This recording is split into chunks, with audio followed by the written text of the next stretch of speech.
श्री राधे राधे। भक्तों, परमात्मा का अवतार होता है तो वो भी बच्चे के रूप में पालित पोषित होते हैं, बड़े होते हैं और वे महान भाग्यशाली होते हैं जो उनकी सेवा करते हैं, अपना बच्चा मान के सेवा करते हैं, वात्सल्य भाव से सेवा करते हैं। आप इसी प्रकार से समझिए, सिद्ध महापुरुषों का जन्म होता है। जिस घर में जन्म होता है,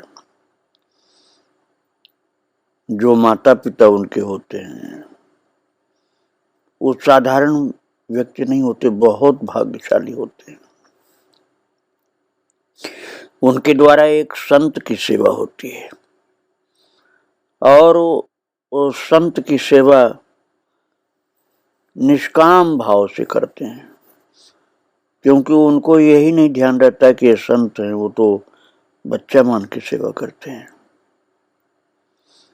आपके घर में कोई भक्त का जन्म हो जाए तो अनजान में ही आपके द्वारा संत की सेवा होती है, भक्त की सेवा होती है और उनके प्रेम भरे लालन पालन से बड़ा भारी सत्कर्म हो जाता है, जिससे भगवान प्रसन्न होते हैं। और अब माता संतोष जी, जिनका चरित्र आप श्रवण कर रहे थे, बचपन में माता पिता को ये सौभाग्य प्राप्त था। माता पिता के स्नेह भरे लालन पालन से सिंचित ये बालिका जैसे जैसे बड़ी हो रही थी, उसके दिव्य सद्गुण उजागर होते जा रहे थे। विद्या अध्ययन के लिए इनको गांव के ही स्कूल में भेजा गया, जहां जन्म हुआ था, कश्मीर में। और ये 5वीं कक्षा तक पंजाबी पढ़ी और फिर गुरुकुल आर्य स्कूल में 8वीं तक पढ़ी। निश्चय ही इनकी गणना मेधावी और कुशाग्र छात्राओं में थी। उसके साथ ही इनके अंदर प्रभु प्रेम की प्रज्वलित आभा की दीप्ति इनके चेहरे पर झलकती थी। सादी वेशभूषा, सात्विक आहार, निश्चयात्मक बुद्धि, अंतर्मुखी वृत्ति, बहुत ही आकर्षक चरित्र था। छात्राओं में अग्रणी रूप से ही प्रख्यात थी। सभी छात्राओं का और यहाँ तक कि शिक्षकों का भी बड़ा प्रेम भरा व्यवहार इनके प्रति हो जाता था। इनके गुणों को देख करके लोग रीझ जाते थे। सन 1942 की बात है भक्तों। राष्ट्रपिता महात्मा गांधी स्वाधीनता प्राप्ति के संग्राम के जन जागरण हेतु जेहलम पहुंचे, जहां ये संतोष जी रहती थी, उसके निकट में। तो महात्मा गांधी का भव्य स्वागत किया गया। जनता जागृत हो चुकी थी कि हमको देश स्वतंत्र कराना है। जेहलम की जनता उनके दर्शनार्थ उमड़ पड़ी। स्कूल की छात्राओं के साथ संतोष जी भी उनके दर्शनार्थ और प्रवचन सुनने वहां पहुंची। उत्साह और उमंग से सभी लड़कियां वहां पहुंच गईं। भीड़ में घिरी संतोष जी भी ऊंचक ऊंचक कर दर्शन करने लगी गांधी जी का। एक टक मंच की ओर देखती, ये तन्मयता से बापू जी के प्रवचन सुन रही थी। सत्य और अहिंसा के पुजारी महात्मा गांधी सादा जीवन उच्च विचार को लक्ष्य करके खादी पहनने की उपयोगिता पर बल दे रहे थे। मंत्र मुग्ध श्री संतोष जी उनका एक एक शब्द श्रवण कर रही थी और उनकी अंतरात्मा तक उन शब्दों को सुनते हुए सहेज रही थी। कोमलता का द्रवण तो आध्यात्मिक उत्कृष्टता के कारण पहले से ही था। इसलिए महात्मा गांधी के प्रभावशाली वचनों ने उन्हें बिल्कुल झकझोर दिया और इतना भावावेश में थी वो भीड़ को चीरती हुई सीधे स्टेज पर पहुंच गई जहां गांधी जी बोल रहे थे और सबको पार करती हुई गदगद कंठ से बापू बापू बापू कहती हुई गांधी जी के चरणों में जाकर लिपट गई और स्नेहाभिभूत हो उन्होंने हाथ पकड़ करके उठाया और वात्सल्य भरे स्वर में बोले, बेटी क्या चाहिए तुझे? तो संतोष जी बोली, मुझे मेरे योग्य ही कुछ दे दो। तो गांधी जी ने उन्हें राम नाम, सत्य पालन और खादी धारण करने का आदेश दिया। मैंने थोड़ा सा पहले आपको सुनाया था, अब उसी को विस्तार से सुनाया। तब ये तीनों वचनों का आदेश पालन करती रही। राम नाम का जप करती रहती थी, निरंतर जप करती थी, सत्य का जीवन और खादी धारण करती थी। घटनाक्रम परिवर्तित हो रहा था। 9वीं कक्षा के लिए इंग्लिश पढ़ना आवश्यक था, जिसे पढ़ने की इन्हें तिल भर भी रुचि नहीं थी। उसका कारण यह था कि हमारा देश उस समय विदेशी शासन का गुलाम हो चुका था। ब्रिटिश शासन था यहाँ और वह इंग्लिश ब्रिटिश की भाषा थी, इसलिए विदेशी भाषा पढ़ने की अनिच्छा का कारण संभवतः इनका देश प्रेम ही था और इस तरह इनकी विधिवत स्कूली शिक्षा की इति हो गई। बोले नहीं, मुझे ये भाषा नहीं पढ़नी है जिसके बोलने वाले हमारे देश को पराधीन कर रखे हैं। इसलिए इन्होंने इंग्लिश नहीं पढ़ा। बोले मैं उस भाषा को नहीं पढ़ूंगी जिसको धारण करने वाले हमारे देश को गुलाम बना दिए, उनकी भाषा मुझे नहीं पढ़नी।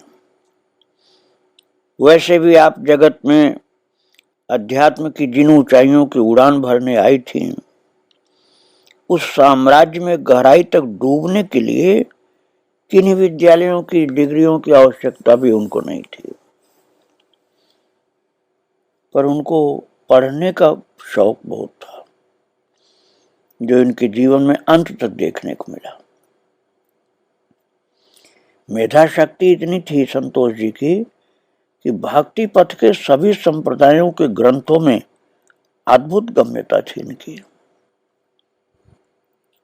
भक्ति पथ के ग्रंथों को पढ़ने में तो बिल्कुल अतिशय प्रेम भरी रुचि थी, किंतु इंग्लिश पढ़ने को तैयार नहीं हुई। उन्होंने कहा, मैं जिन्होंने विदेश की इस विदेशी भाषा को पढ़ने वाले लोगों ने, जिनकी ये भाषा उन्होंने हमें गुलाम बना दिया, हम नहीं पढ़ेंगे इनकी भाषा। नहीं पढ़ा और अध्ययन एक प्रकार से इनका व्यसन सा ही था, लेकिन वो भक्तिपूर्ण अध्ययन करती थी और धृति इतनी असाधारण थी कि वर्षों पहले पढ़ी बात को भी वे उन्हीं शब्दों में ज्यों की त्यों अभिव्यक्त कर देती थी। उन दिनों इनके घर में एक विधवा अध्यापिका रहती थी। ये उनकी अलमारी से निकाल करके सब किताबें पढ़ जाती थी। मुख्य रूप से गीता प्रेस से प्रकाशित कल्याण के विशेषांक व अन्य भक्ति ग्रंथ ही थे उसमें।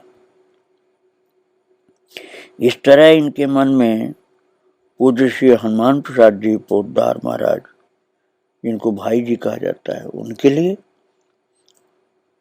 एक विशिष्ट श्रद्धा में स्थान बन गया, जो समय के अंतराल से पूज्य भाई जी और राधा बाबा के प्रति अगाध निष्ठा बना।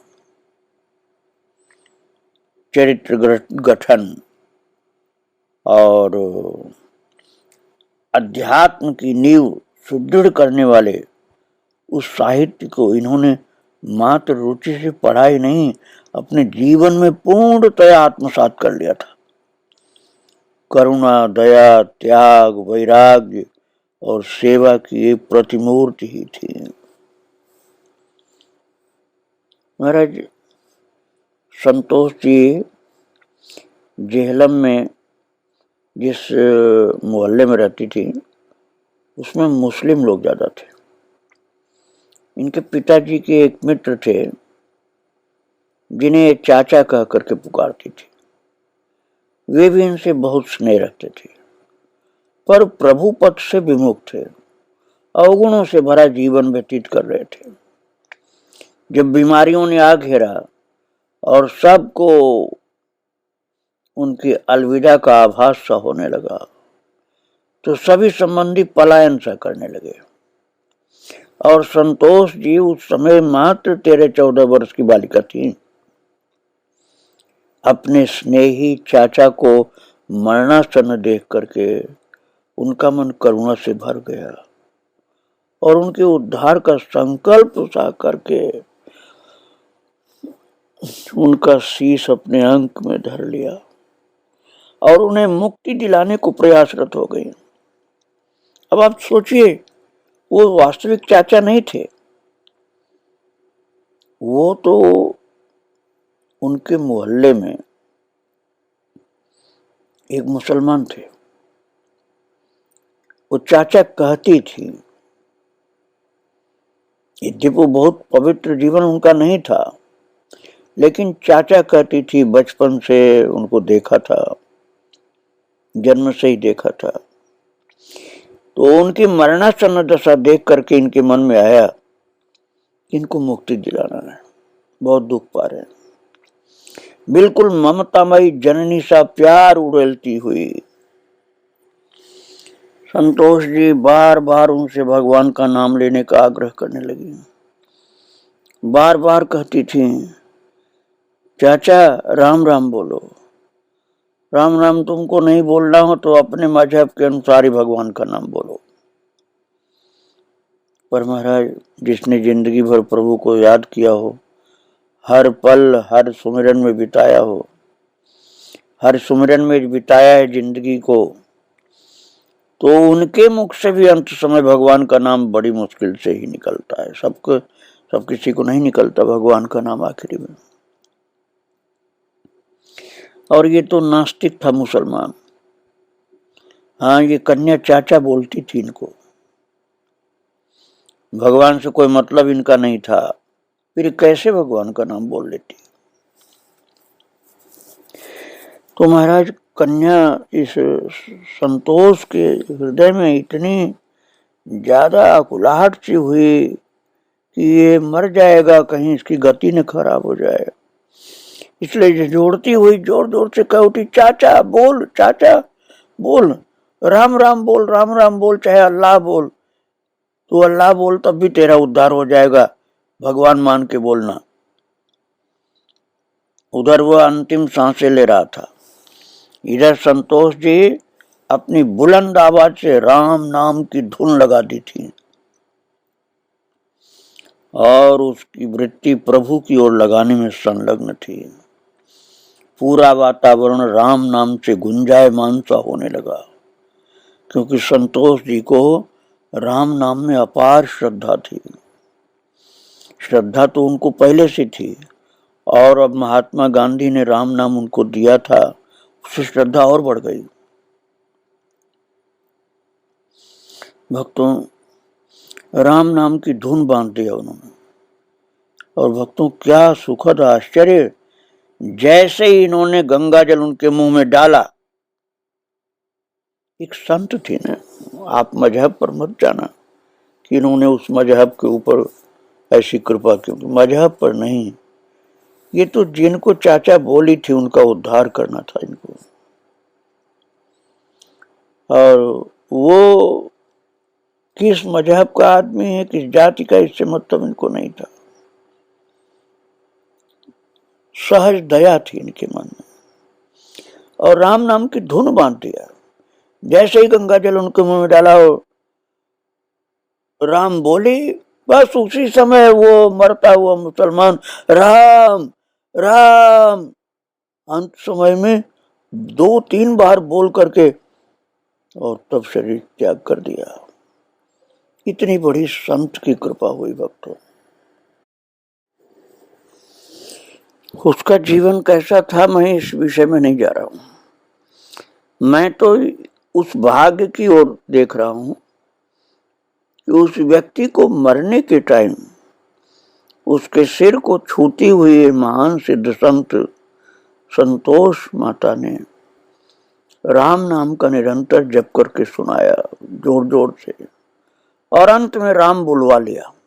2-3 बार बोल करके राम, और गंगा जल मुंह में लिए हुए तब शरीर छोड़ा था उसने। और अंत समय में इस प्रकार से एक महान भक्त के द्वारा हरिनाम का उच्चारण प्राप्त हुआ, स्वयं भी उच्चारण हो किया, निश्चित ही उत्तम गति हुई होगी। क्योंकि एक सिद्ध महान भक्त माता की कृपा हो गई थी। उनके ऐसे ही आध्यात्मिक पवित्र जीवन की झलकियां मिलती थी। बरेली में रह रही थी एक प्रिय सखी पद्मा 1978 में, निर्मला शर्मा। उन्होंने कहा था कि जन्मजात सिद्ध हैं संतोष जी, ऐसा नहीं कि कुछ उम्र के बाद चल करके संत या भक्त हुई। उन्होंने कहा ये जन्मजात सिद्ध हैं। वो बोलती थी कि क्या कहूं, मेरी तो जीवन दाता ही है, ये प्राण उन्हीं के दिए हुए हैं। और जेहलम में, जहाँ कश्मीर में इनका जन्म हुआ था, वहां की एक घटना उन्होंने सुनाया था। जेहलम में वो बताती हैं, जो बरेली में निर्मला जी रहती थी, उन्होंने बताया कि जेहलम में मैं इनके पड़ोस में रहती थी। इनको अक्सर छत पर बेसुध अवस्था में देखती थी। मन सहज ही इनकी ओर आकर्षित रहता था। दोनों के घरों की छत पास पास ही थी। इनकी उस समय की दशा को देख करके वो कहती हैं कि मैं समझ तो नहीं पाती थी, पर इन्हें निहारते रहना मुझे अच्छा लगता था। इनसे सहज स्नेह सा हो गया था। वो बताती हैं कि एक बार मैं बहुत बीमार पड़ गई। रात का समय था, मेरी हालत बिगड़ती गई, एकदम मरणासन्न हो गई। सभी सगे संबंधी आशा छोड़ चुके थे। संतोष जी मेरी चारपाई के पास आकर बैठ गई थी। मेरे प्राण कंठ तक आ चुके थे। इनका हाथ मेरे शीश पर था। इतने में मुझे 2 यमदूत सीढ़ियों से ऊपर आते हुए दिखलाई दिए। मैंने देखा अब तो इस जीवन की लीला समाप्त होने वाली है। भयभीत भी हो गई मैं, पर वे दोनों आकृतियां दहलीज को पार नहीं कर पा रही थी। जो देहली थी उसको पार नहीं कर पा रही थी दोनों आकृतियां जो यमदूत की थी। तभी उनमें से एक ने उंगली उठा करके धीरे से संतोष जी की ओर संकेत करके कहा, बैठी हैं। अर्थात ये महान संत जो हैं, भक्त संतोष माता ही बैठी हैं वहां पर। कुछ देर वो वहीं खड़े रहे दोनों यमदूत, और फिर इशारा किए कि ये तो हट नहीं रहे, हम कुछ नहीं कर सकते। और फिर अचानक ही मुड़कर वो वापस चले गए। वो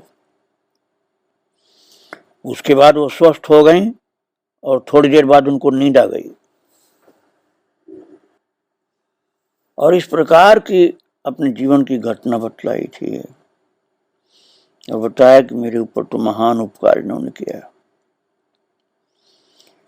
ये सारी बातें जब बताई गई तो संतोष जी ने कोई अपना उपकार, अपनी विशेषता, अपनी क्रिया की महानता, ये सब नहीं माना। निर्विकार सी प्रतिक्रिया करते बोली कि मुझे तो कुछ याद नहीं। उस बात को टाल सा दिया, अपनी बड़ाई सुनने के लिए तैयार नहीं थी। लेकिन जिनके ऊपर कृपा थी उनके तो स्मृति पटल पर छाप बड़ी गहरी थी और उन्होंने उन सारी बातों को ज्यों का त्यों सुना दिया था जो घटना उनके जीवन में घटी थी। बहुत पर दुख कातरा थी संतोष जी। उनका मन मनुष्यों के लिए ही नहीं, प्राणी मात्र की व्यथा से द्रवित हो जाता था। जेहलम में ही वे एक बार बाजार जा रही थी। सड़क पर एक बैलगाड़ी वाला खूब सारा सामान लादे जा रहा था बैलगाड़ी पर, और बैल के कंधे से खून बह रहा था। लगता था अब मर जाएगा। और पूज्य संतोष जी का मन करुणार्द्र हो उठा और बड़ी ही निर्भीकता से गाड़ी के आगे हाथ फैलाए सड़क पर खड़ी हो गई और उस गाड़ी वाले को फटकार लगाती हुई उसके धमकाने लगी और जोर से डांट कर कहा, सामान उतार, बोझ कम कर इसका। और भीड़ इकट्ठे होने लगी। बैलगाड़ी वाले को सड़क के एक ओर सामान उतारना पड़ा क्योंकि बालिका बिल्कुल हटने को तैयार नहीं। बैल के कंधे से टपकते हुए खून को देख करके विचलित हो उठी, हाथ जोड़ करके ठाकुर से प्रार्थना करने लगी, ठाकुर इसे अपनाओ, इसके कष्टों का निवारण करो प्रभु। संतोष जी आंखों में आंसू भरे हुए भगवान को हाथ जोड़कर पुकार कर कह रही थी, इतना ज्यादा बोझा ढोने वाली इस योनि से मुक्ति दो इसको प्रभु, बहुत कष्ट पा रहा है जीवात्मा। प्रार्थना में हाथ जुड़े हुए थे, धीरे धीरे बुदबुदा रही थी, होठ हिल रहे थे, आंखें प्रभु की ओर कभी ऊपर की ओर जाती थी, कभी बंद होती थी। और महाराज बहुत प्रार्थना कर रहे थे कि इस जीव का प्रारब्ध कितना खराब प्रभु, कितना दुख पा रहा है, इस पर भी मार पड़ती है, सामान इतना ज्यादा वो खींच रहा है लाद करके।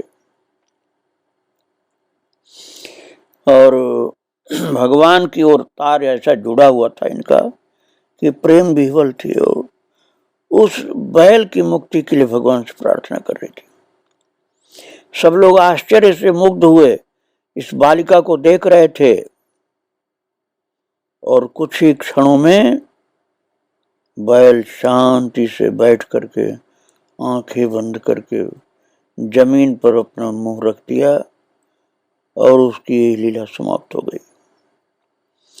आंखें खोल करके अंत में उसने संतोष जी का दर्शन किया था। शरीर छोड़ने के पहले अपने नेत्रों को खोल करके उस बैल ने संतोष माता का दर्शन प्राप्त किया था। उसके बाद आंखें बंद करके पृथ्वी पर रख दिया था मुंह। और इस प्रकार एक सिद्ध महान माता के, संत माता के दर्शन से उसके प्रारब्ध खत्म हो गए, भगवान की कृपा हो गई। और फिर उस निर्मल मन की प्रार्थना से प्रभु की कृपा तो होनी ही होनी थी, इसलिए उसके उद्धार में तो संशय हो ही नहीं सकता है। और इस प्रकार की घटनाएं जो इनकी प्रेम भरी कृपा से होती थी, उनमें कोई स्वार्थ इनका नहीं रहता था, निस्वार्थ भावना, सहज स्वभाव था इनका। वस्तुतः वे हर पल प्रभु प्रेम में पगी हुई थी और सदैव अंतर्मुखी सी रहती थी, किसी की ओर देखती नहीं थी, आंखें आधी खुली आधी बंद रहती थी। मंदिर में घंटों ठाकुर जी के समक्ष एक आसन पर बैठी टकटकी लगाए हुए उनको देखती रहती, पर संतृप्ति कहीं नहीं थी, एकदम प्यासी सी रहती थी भगवान को देखने के लिए। सत्संग और साधु सेवा में मन को डुबोए रखती थी। जब सत्संग में रहती थी और संत सेवा में रहती थी तब उनको शांति मिलती थी, नहीं तो भगवान के लिए दर्शन के लिए व्याकुल रहती थी। संत दर्शन का लोभ ही इन्हें लाहौर के वार्षिक सत्संग सम्मेलन में जाने को प्रेरित करता, पर अंतर जगत में डूबी हुई इनकी आंखें अधमुदी सी रहती थी। संतों के दर्शन इन्होंने किए या नहीं किए ये भी भूल जाती थी, फिर व्याकुल होकर दौड़ती थी संत के दर्शन के लिए। लगता था कि अभी दर्शन पूरा मिला नहीं, इसलिए बार बार संत का दर्शन करने जाती थी। और इनकी प्यास संत के दर्शन के लिए, भगवान के दर्शन के लिए अलौकिक थी। भागती रहती थी भगवान के दर्शन और संत के दर्शन के लिए, लगातार राम नाम जप करती थी और निरंतर सेवा परायण रहती थी। इनके त्याग, वैराग्य और विरह उन्मादित अवस्था ने इन्हें सबका आकर्षण केंद्र बना दिया था। और महाराज इनको लोग बाल संत कहने लगे। अभी तो बहुत कम उम्र की बालिका थी। भक्तगण इन्हें बाल संत की उपाधि अपने आप दे दी, बाल संत की संज्ञा प्रदान कर दी। सब लोग कहने लगे बाल संत हैं, जन्मजात संत हैं। बहुत सी माताएं इनके पास आने लगी, संकीर्तन करती थी माताएं इनके चरणों में बैठ के। भक्त लोग इनका दर्शन करते थे और इनके मन में ये भाव आने लगा कि हमें श्री वृंदावन धाम जाना है। श्री वृंदावन में पहुंच करके राधा कृष्ण के पवित्र लीला का दर्शन करना है। ऐसी प्यास उमड़ने लगी इनके अंदर। और फिर तो ठाकुर जी ने अपने भक्तों के माध्यम से श्री वृंदावन धाम आने के लिए व्यवस्था कर दी। उस चरित्र को आप कल श्रवण करेंगे। आज माता को प्रणाम करके ही विराम दे रहा हूँ। श्री राधे राधे, जय श्री राधे राधे।